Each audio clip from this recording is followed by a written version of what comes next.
Welcome to Turning Pages, a series of in-depth conversations with authors about their works.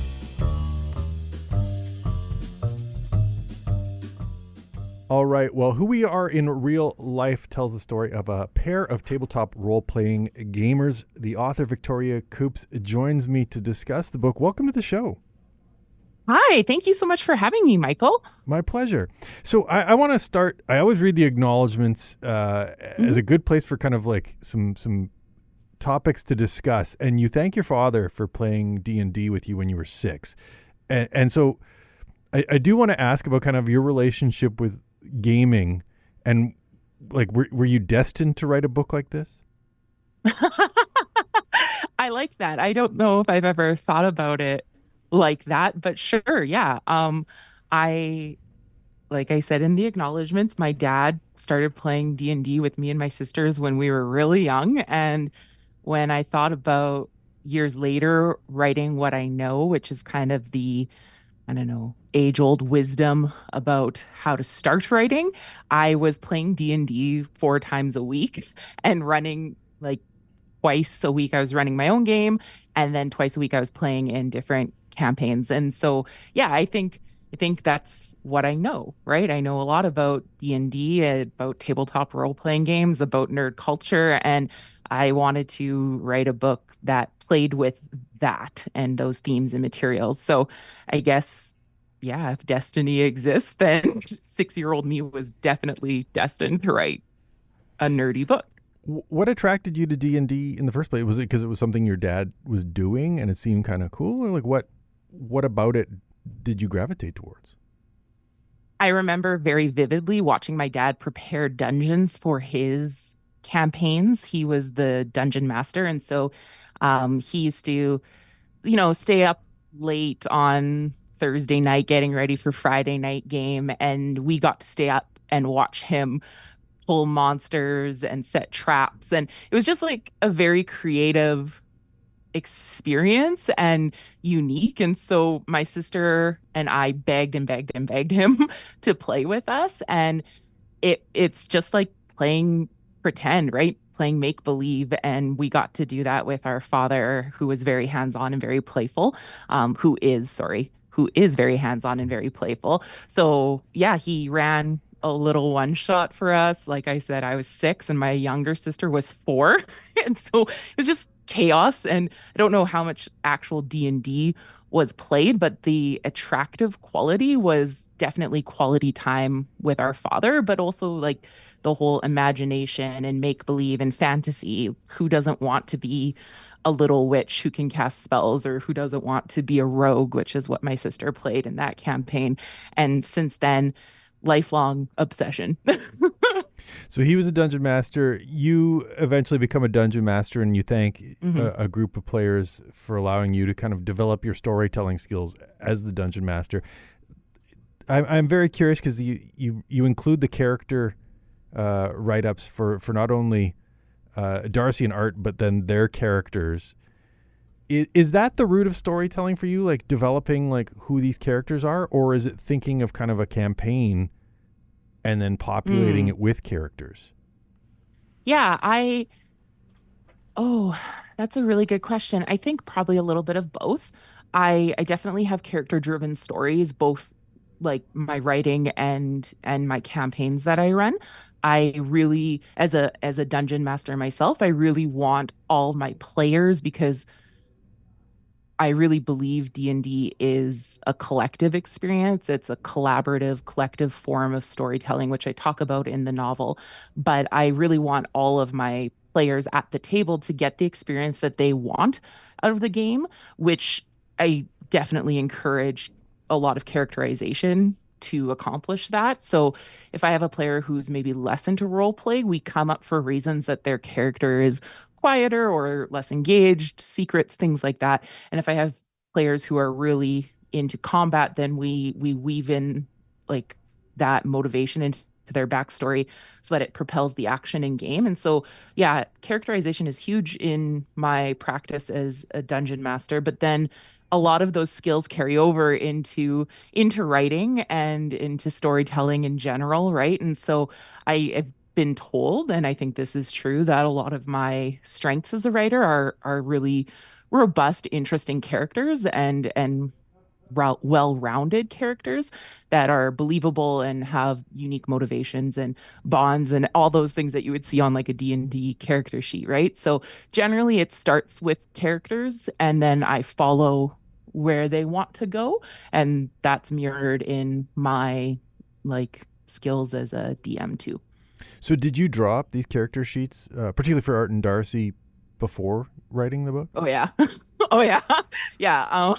I've had character sheets for like Roman and Poppy, so that's their player characters, right? For Darcy and Art's D&D characters, probably since I want to say draft 1.5 or draft 2. In fact, my DM at the time, who's an incredibly talented artist, she actually did like custom characterization or character sheets using like the D&D stat blocks and everything like that, but with character art for Poppy and Roman back when their characters were still emerging too. And so they've changed a lot over the, I don't know, it's something like 13 drafts of writing and revising and editing. But yeah, I've known pretty much who the characters are on paper since the very beginning. So if they've changed a lot over 13 drafts, who were they at their core, and what has remained the same? Do you mean the The real life characters or the player characters? Oh well, I'm you were saying that the characters have changed a lot over 13 drafts, so I'm curious whichever ones you're referring to, whether that's Roman and Poppy or Art and Fair Darcy. enough. You know what? This trips me up all the time, and I wrote the book, and Hmm. so I am constantly confusing Roman and Art's names and Darcy and Poppy's names and rearranging them all the time because you've got the in real life characters who are the central characters of the story, but then you've got their player characters in the campaign that they play. And the way the novel is written is that those campaign characters actually kind of operate in their own fantasy world as if it's a fantasy novel braided into the main action, into the contemporary YA that's happening, right? As kind of the center of the book. And so I constantly am like confused about which characters I'm talking in which context. I think when you asked your original question, I was thinking more about the D&D characters. So Darcy and Art play Roman and Poppy.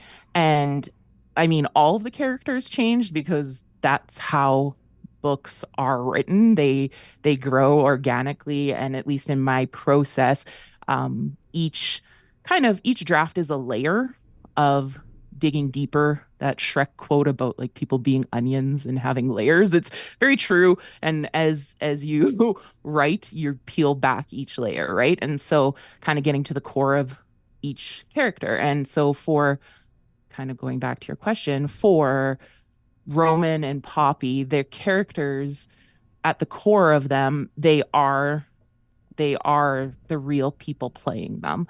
They at the core are representations of Art and Darcy and who they are in real life, hence the title.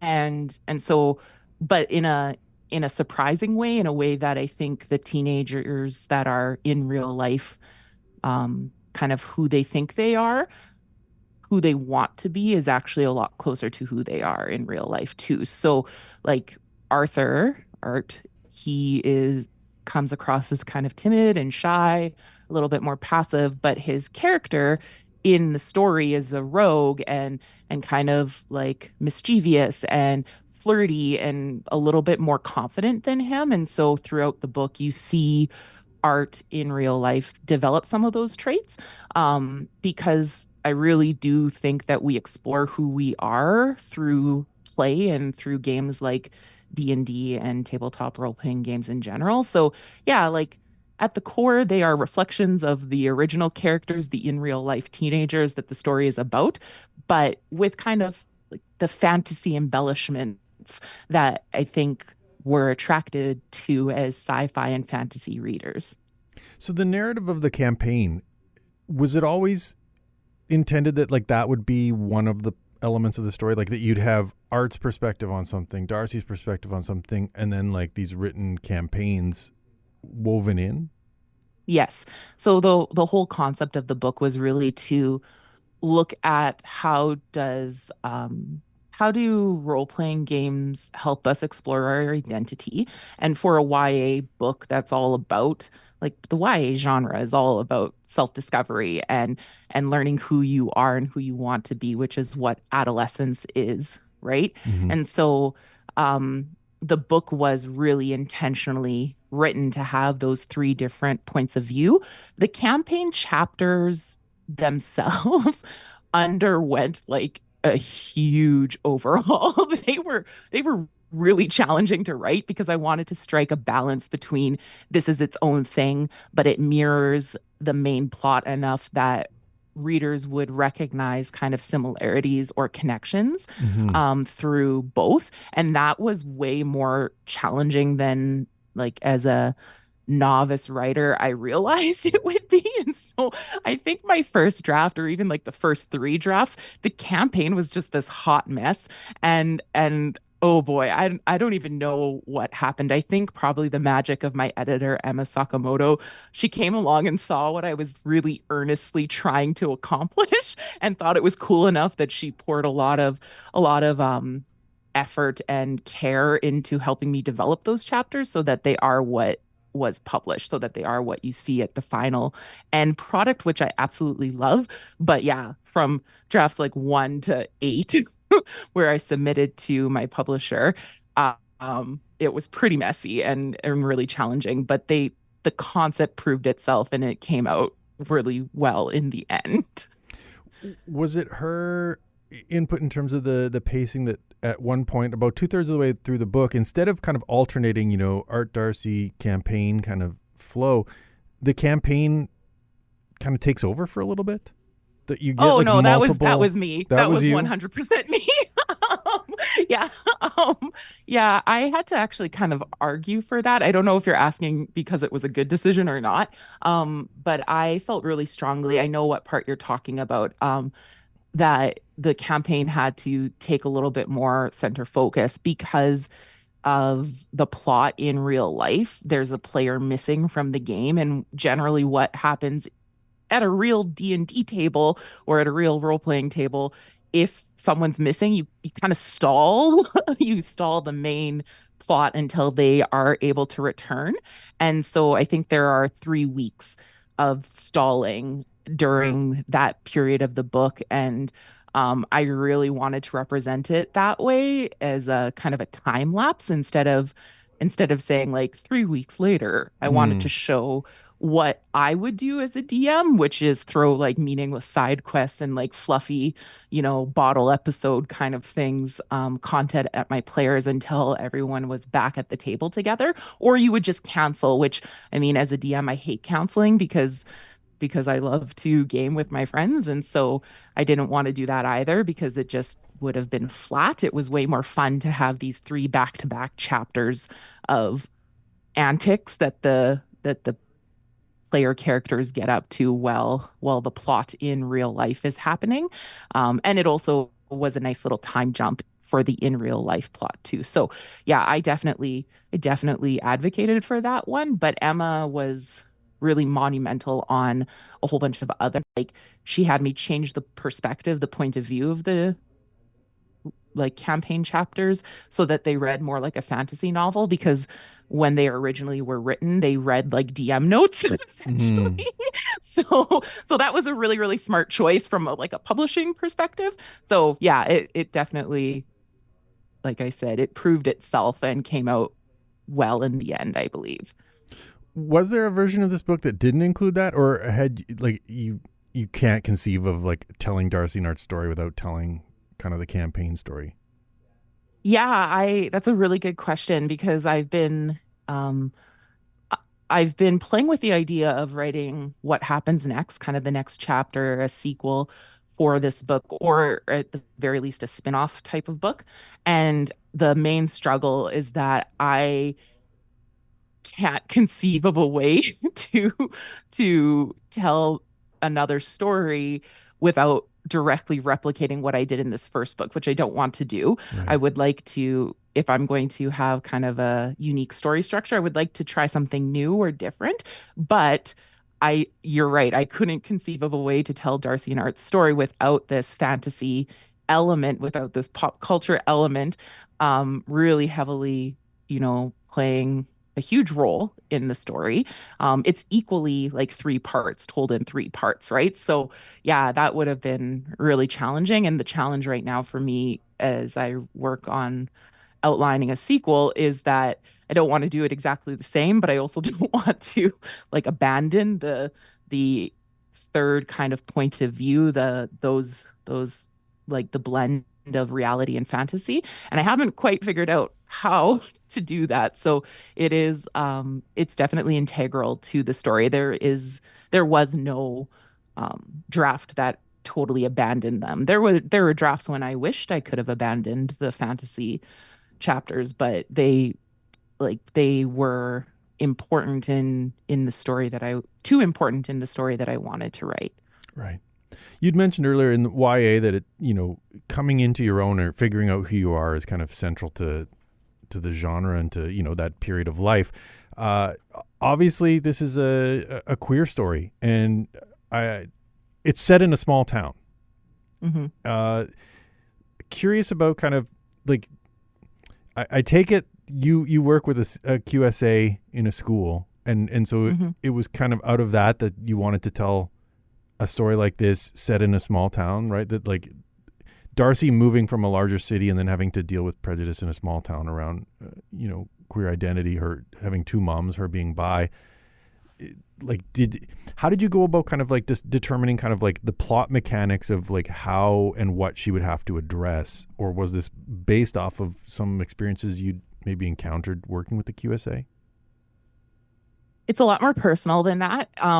I'm bi, and the when I started this book, I didn't know that, which sounds horrible, sounds weird, but it's true. I grew up in a conservative church culture, so a lot of um, what I knew about like queer folks was colored by the values that are in the book from like Art and his father's perspective. And so when I started writing this, I was 21, right? And it took me about 7.5, 8 years to finish and have published by the end.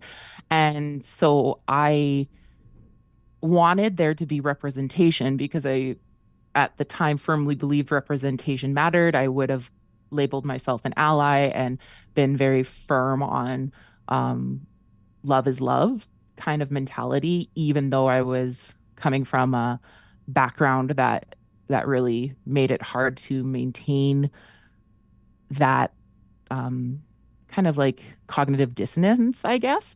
And so I started writing this book, and I just wanted there to be queer characters in it. Like I didn't even really want it to be a queer book necessarily. I wanted it to be about D&D and identity and young love and romance and just like a really feel good story.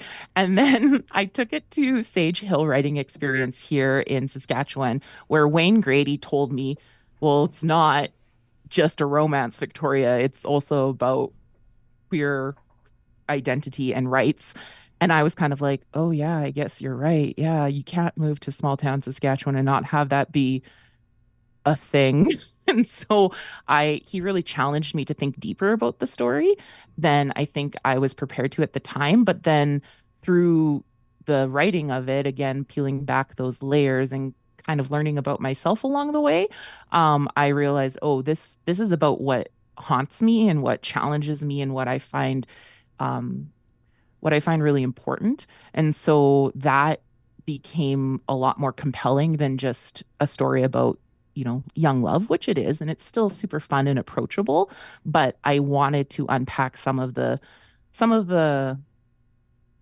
prejudices that I grew up hearing and experiencing, and that prevented me from being a more authentic version of myself or even being blind to like the most authentic version of myself earlier on in my own adolescence. And so, yeah, that's kind of where those experiences were pulled into the book. What I ended up kind of exploring or addressing in the book is definitely a mirror of um, my own experience growing up in a small town community and then later on working in rural Saskatchewan with a lot of small town QSAs that are struggling to, struggling in light of a lot of misunderstanding and misinformation and homophobia. So now that I'm a school counselor and an adult and can create a safe space or like even a brave, inclusive space for students, it's kind of like the book informed that work because the QSA was part of the book before I was a QSA advisor. And then I had the opportunity to become a QSA advisor in my school and learned so much from my students that, probably towards the end of the editing process made its way into the book. So kind of came from both ends. So, were you a little bit like Art in terms of the wrestling with the prejudice of the town, and like that informed your Art character, like based on growing Yeah. up in the church? Yeah. I can't remember who said this or where I read it, but there's a great quote about all of a writer's characters are just reflections of themselves in some way. And I was like, that's true for me, at least in this book. I think that masterful authors and writers can really challenge that and explore other elements. But I would even think that if you're exploring kind of the antithesis of yourself, you're still exploring yourself, right? And so yeah, definitely Darcy and Art are kind of mirrors of like two sides of me Mm-hmm. and mirror a lot of my own experiences in different realms and different contexts.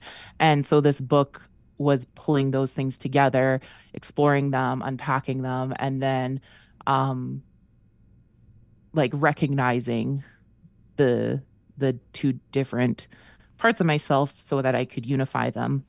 And here we are at the end of like publishing, and I feel more myself than I ever have. Right. So it's been a really neat experience that way, kind of from a personal lens, which is probably a lot more like detailed than you were expecting to get with this interview. But it is important in terms of me as a writer and an artist that yeah, art reflects a lot of my misunderstanding, my genuine like wanting to be kind and good, but missing the mark because of ignorance and because of like a sheltered ignorance, right? A kind of an intentional ignorance. So yeah, art being challenged to unpack that was happening as I was challenging myself to unpack it. And then Darcy was a lot of who I wanted to be and become and then have since writing it. So um, it's cool. They feel like, I don't know, reflections of me, like I said earlier. Well, and like you said, Art's avatar Roman, is the rogue and is kind of who he wants to be, and not necessarily who he is, personality or attribute wise. That journey is sounds like is a journey that's been mirrored with your own life. Yeah, I don't know if like art imitates life or life imitates art, right? And I think this book did a lot of both back and forth. Even with the QSA question, right? I wrote literally I knew that the QSA would be a major plot line in the book. I knew that Art and Darcy needed to have a goal in real life to work towards. And when I was in high school, QSAs weren't a thing. And so my baby sister, who is younger than me by a fair amount, was a part of the QSA in high school and was educating me on it. And I was just thrilled that such a thing existed.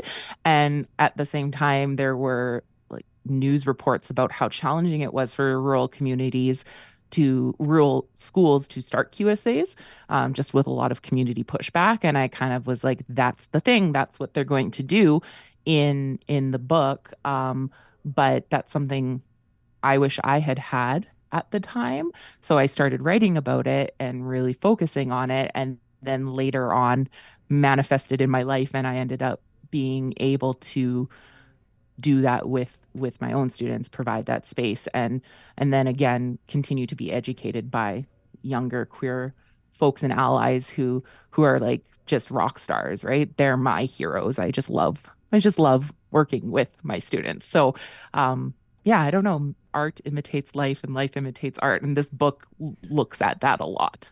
Well, and it brings something into context that I had flagged a quote because Art and Darcy's their English project is to basically create like a tabletop role playing game in their classroom, and when they're explaining the concept to their classmates, they say, as far as storytelling goes, there's nothing more fun than playing a character in your own story. Besides, you might even get to slay a dragon or two. And hearing you talk about kind of like you embodying Art and Darcy, like you're playing a character in your own story and then slaying the like homophobia of winning a QSA and establishing one. It feels like that's your dragon in some sense. Yeah, I think so. Stephen Heighton, who Canadian poet, who I had the pleasure of going to Sage Hill with. He was one of the facilitators at the time.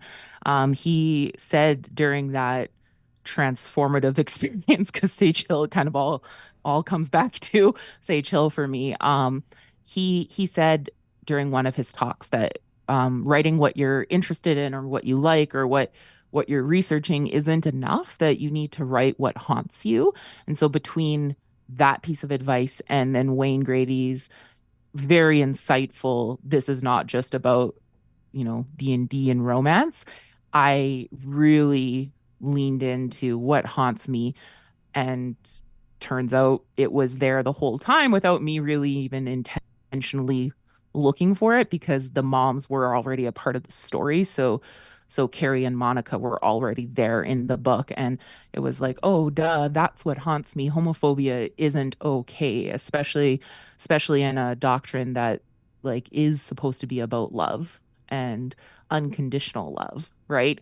And so yeah, it definitely became my dragon and became what my ghost, what haunted me. And I think like this book was healing to write with that understanding. And so it served me well once, and it'll likely serve me again for the next one. Well, Who We Are in Real Life is available now through Groundwood Books. Victoria, thanks very much for joining me on the show to talk about it. Yes, thank you so much for having me. It was a pleasure. I love radio, love being on radio. So thank you so much, Michael.